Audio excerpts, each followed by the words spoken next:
Buen día, hoy voy a hablarle un poco de lo que fue mi curso, La vida después del COVID 2019. Prepárese para nuestro futuro post-pandémico. Mi nombre es Milagros Chani, estudiante de Ingeniería Biomédica de la Universidad Especializada de las Américas. Bueno, como introducción a esto, vamos a analizar lo que son los riesgos y oportunidades de los próximos 3 a 5 años. También vamos a ver lo que es una ventana mucho más grande donde tendrá más espacio para dar forma en lo que es influir en cómo se desarrolla el futuro. También vamos a ver lo que es la biomédica enfocada en el COVID, cómo la biomédica hizo parte de lo que fue esta pandemia. Bueno, les tengo una ley, fue lo que vi en mi curso, que dice, la ley de Dator dice que cualquier declaración útil sobre el futuro debería parecer ridícula al principio. Bueno, porque en el curso lo agarré en un instituto futurista donde hablaban de que ya ellos habían hecho predicciones anteriormente sobre algún virus respiratorio, pero mucha gente no creía, les parecía ridículo, pues.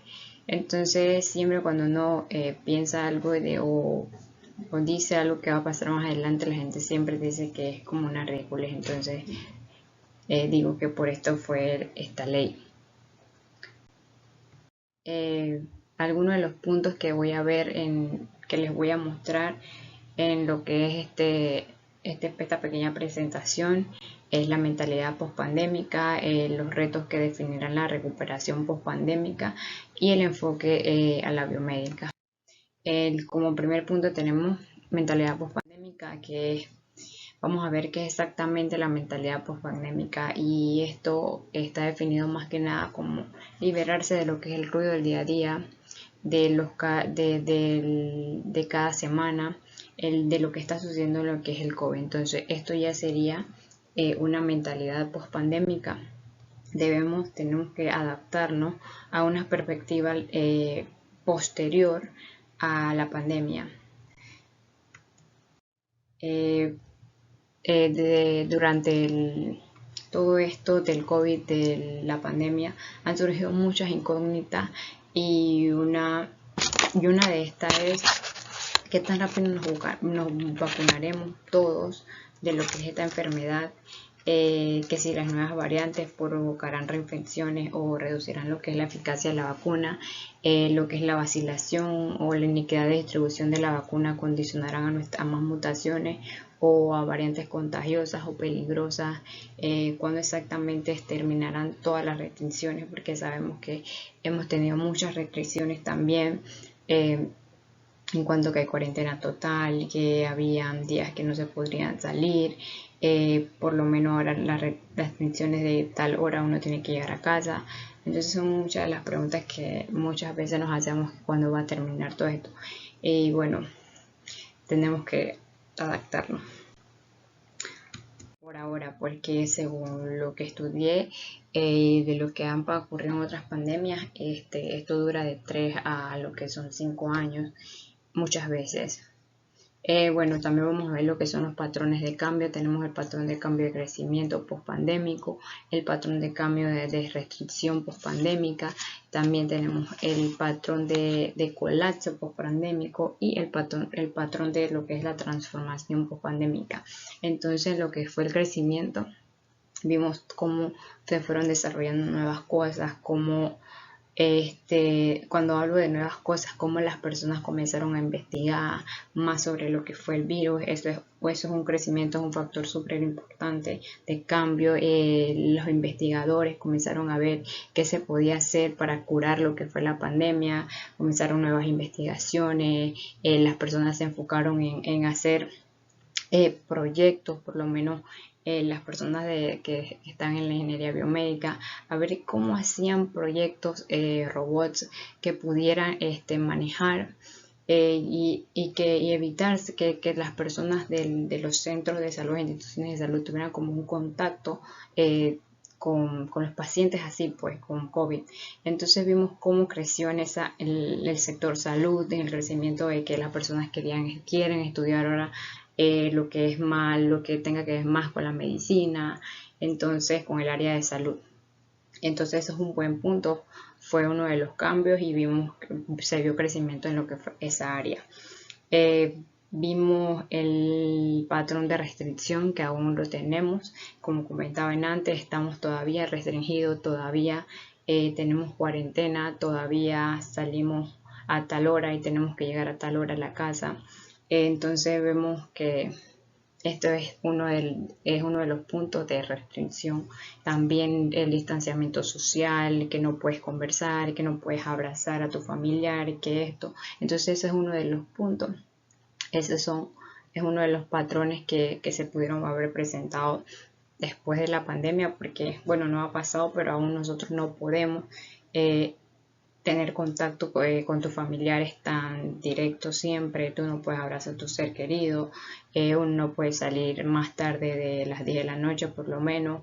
En ciertos lugares del país todavía hay cuarentena total los fines de semana, entonces vemos que todavía tenemos restricciones. El patrón de colapso, vimos cómo cayeron las empresas en quiebra, cómo botaron prácticamente a muchas personas de sus trabajos, muchas personas quedaron sin trabajar y cómo colapsaron los sistemas de salud. Entonces ese es otro de los cambios de los patrones que vimos en la pandemia y vamos viendo ahora en la pospandemia, pues. El patrón de transformación, vimos cómo las personas se tuvieron que reinventar, porque todas las personas se tuvieron que reinventar de alguna u otra manera. Las personas que ya no tenían trabajo fueron creando empresas, muchas personas empresas virtuales se convirtieron en personas emprendedoras, en personas que fueron sacando todos los dones que tenían, todas las habilidades, todo lo que tenían lo fueron sacando. Así que fue un patrón de transformación muy bueno, muy importante, porque ya de eso hay muchas personas que ya tienen su empresa, tienen 2 o 3 negocios. Entonces vimos que por lo menos hubo una parte positiva en lo que fue la pandemia en ese punto. También muchas de las personas que no podían ir a sus oficinas tenían que trabajar en su casa, en teletrabajo. Entonces esa también es otra manera de transformación, porque hay que adaptarse a una nueva manera, ¿no?, de vivir y de trabajar. Bueno, como segundo punto, retos que definirán la recuperación post-pandémica. Bueno, aquí lo que les voy a mencionar son unas debilidades subyacentes que nosotros podíamos mejorar. Bueno, tenemos la recuperación y la reinversión. Se trata de lo que es desarrollar la resiliencia y hacer planes para los futuros choques o crisis, porque vimos que ya vimos muchos puntos, muchos puntos donde nos hacía falta muchas cosas. Entonces vamos aquí a desarrollar un plan. Tenemos que desarrollar un plan, innovar, y para las futuras pandemias o crisis, lo que sea que no se nos presente, y prepararnos de una mejor manera, porque vemos en esta pandemia o esta crisis que casi que no estábamos preparados, nadie estaba preparado para esto. Entonces debemos de empezar a planear cosas para el futuro, mejores cosas. También fortalecer y sanar lo que son debilidades subyacentes para que no estemos atrapados en los patrones del pasado. Las debilidades subyacentes que debemos sanar se las mencionaré más adelante. Tenemos la debilidad subyacente de sistemas de salud quebrados, desigualdad económica, vimos la injusticia racial. Cuando le hablo de sistema de salud quebrado, hubieron mucha escasez de trabajadores, hubo dificultad para lo que era atender a todas las personas. Había personas que ni siquiera podían estar en camilla, muchas veces estaban en silla, estaban en el piso, no había lugar para poner a las personas, no habían insumos. Había regiones de muchos países que no estaban preparados, que sus sistemas de salud estaban súper antiguos, por decirlo así, no podían adaptarse o sobrellevar esta situación de lo que era la pandemia. También hubo escasez, se hizo corto, según la OMS, 18 millones de trabajadores del sector salud hicieron faltas en esta pandemia, así que es una de las cosas que podemos sanar, que hay que mejorar. También desigualdad económica, vimos cómo las personas se aprovecharon de lo que fue esta pandemia. Ya las personas que, según lo que vi en el curso y de lo que leí, de los videos que me enviaron para ver, muchas personas que ya son millonarias, se hicieron millonarias, y entonces dejaban a las personas de escasos recursos sin nada. Entonces ellos eran los que más se aprovecharon de esto, y se llenaban sus bolsillos de alguna u otra manera, sacándole provecho a la situación. Vendían las cosas el triple de lo que valían, porque obviamente había una escasez, pero es una debilidad, es algo que hay que sanar y que debemos como que ser mejores personas y tener igualdad con todo. La injusticia racial, se vio mucho la injusticia racial con los chinos, con las personas de China, porque como el virus procedía de allá, del Medio Oriente, de Wuhan, entonces según los estudios, las personas de China fueron las más afectadas en lo que fue esta pandemia. Y bueno, obviamente porque ellos fueron los que iniciaron esto, fue el país donde inició esto, pero hubo mucha xenofobia hacia ellos, mucho bullying, mucha discriminación donde iban. También, según lo que leí, las personas del Reino Unido, las personas que estaban que estaban en el Reino Unido de la India, fueron las personas que salieron como más afectadas del coronavirus allí en ese país.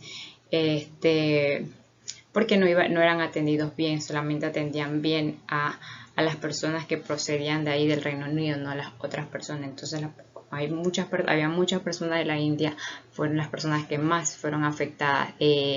Según otro estudio, las personas de tez morena, de color en los Estados Unidos, fueron las personas que también murieron demasiado del COVID. Pues según estudios fueron los que más murieron, fueron las personas de color.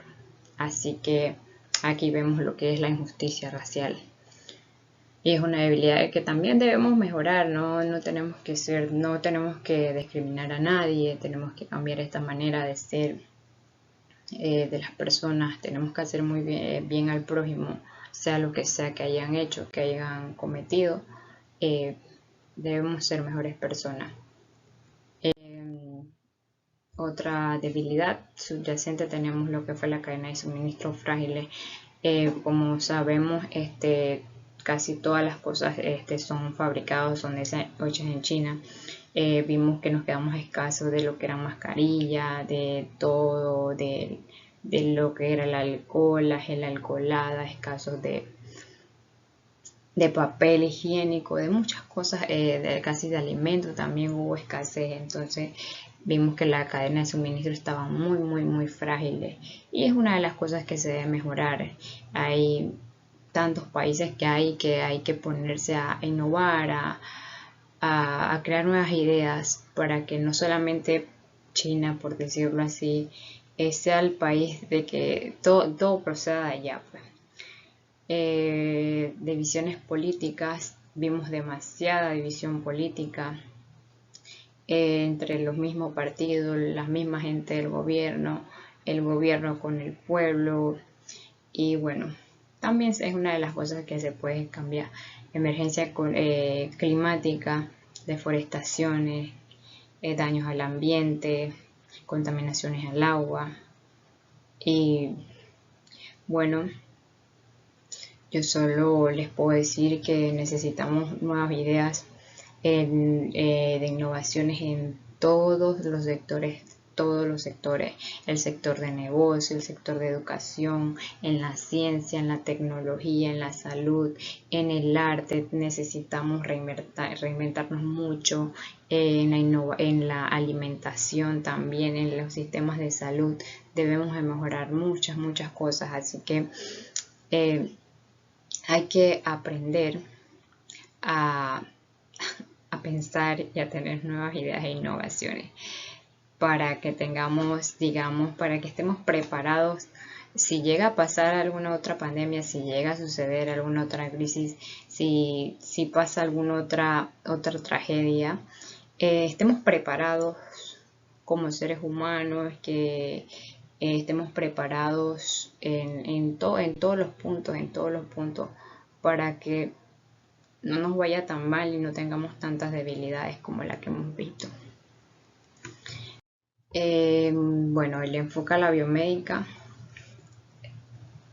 Hubo mucho enfoque a la biomédica, se innovó lo que fue la construcción de sistemas mecatrónicos complejos, que esto era para soporte intensivo a la salud pública en relación directa al personal de salud, el paciente y todos los actores principales que tengan que ver con el proceso de control de cualquier virus. También vimos robots diseñados con tecnologías de teleoperación o inteligencia artificial, que estos eran para ser utilizados en el ambiente intrahospitalario, en recorridos en las ciudades y a larga distancia para tener el acceso a las personas y así evitar la propagación del virus, que hubiera como contacto directo con los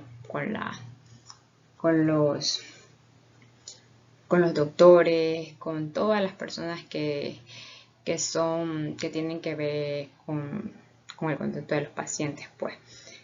También habían robots para esterilización por luz ultravioleta de las instalaciones clínicas y material médico. Esto era para también evitar todo esto. Todos estos robots se desarrollaron, la parte biomédica, la parte robótica, se unieron para desarrollar estas cosas, la ingeniería robótica y la ingeniería biomédica para desarrollar estas cosas y así evitar que las personas tuvieran contacto directo, el personal de salud tuviera contacto directo con lo que eran los pacientes, porque hubieron tantas personas y entonces tampoco se daba abasto del personal de salud. Había un personal de salud súper agotadísimo, entonces vimos que se necesitaba de robots, de alguien que le pudiera dar la mano y ayudar a lo que era el personal de salud.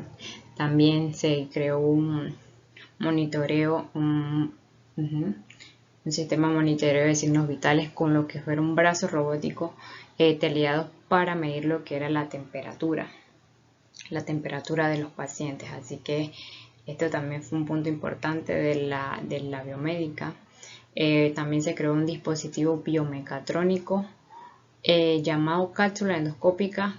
Este era controlado por el magnetismo, es desechable y proporcionaba una modalidad de lo que era el diagnóstico sin contacto y libre de infección. Entonces, también se desarrolló con el fin de que el personal de salud no tuviera contacto con los pacientes.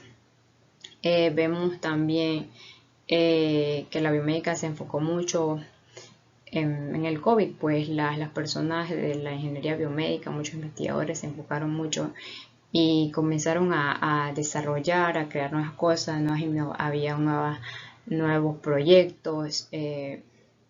Y bueno, uno de estos que les voy a dar es post pandémico. Una compañera, una colega de la carrera está creando lo que es un prototipo de un sistema inteligente de multiparámetros para diagnóstico y terapia remota dirigida a pacientes post-COVID 2019 en la ciudad de Panamá.